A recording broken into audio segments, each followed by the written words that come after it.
mene Otca i Syna i Ducha Svätého. Pán s vami. Drahí bratia a sestry,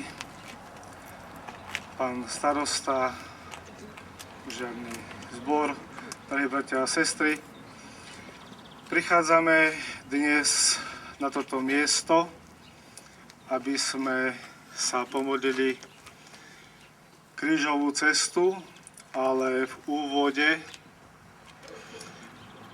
bude požehnanie tejto novej krížovej cesty.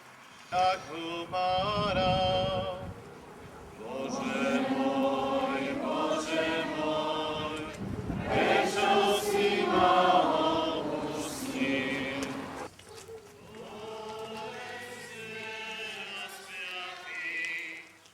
Kriste na kríži, kráľu najvyšší, zmiluj sa nad nami.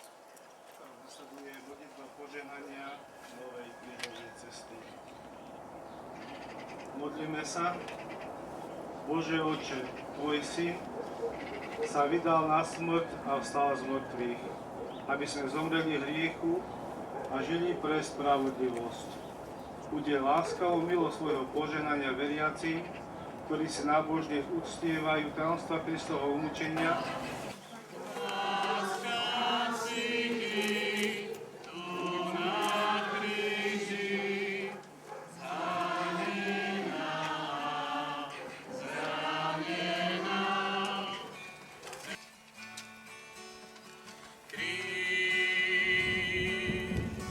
Láska visí na kríži, kríž, ten kríž ma k nebu priblíži. Tak poďme spolu, sestra, brat, tam na Golgotu pod kríž sa. Tak poďme spolu, sestra, brat, jemu za lásku ďakovať. Tak poďme spolu, sestra, brat, tam na Golgotu pod kríž sa. Tak poďme spolu, sestra, brat, jemu za lásku ďakovať. Štvrté zastavenie. Mária sa stretá s Ježišom.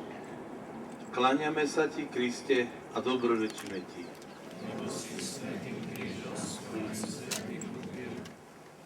Láskyplná matka sa stretá so svojím synom na krížovej ceste. Ježiš je uprostred veľkého zastupu ľudí. Jedni ho tríznia, iní mu pomáhajú. Vieš si predstaviť svoju matku, keby na teba pozerala a ty by si nevyzeral ako človek? Nauč nás odpúšťať tým, čo nám zle robia. Ukrižovaný Ježišu, zmiluj sa. Lásky a žiaľ zároveň je v tomto objatí. Nie, tá chvíľa sa nedá zabudnúť. Mŕtvý syn náručí matky. Ježiš zatiaľ porazil diabla a vykúpil nás z jeho otroctva. Zostúpil k zosnulým a slávnostne pred nimi otvoril dlho zatvorené nebo. Takže to nebol koniec, ale začiatok. Ježiš začal novú revolúciu ľudí na čele s Bohom. Ľudí, ktorí pokladajú lásku, službu a modlitbu za najdôležitejšie. Ten kríž ma k nebu priblíži. Tak poďme spolu, sestra, brat, tam na Golgotu pod kríž.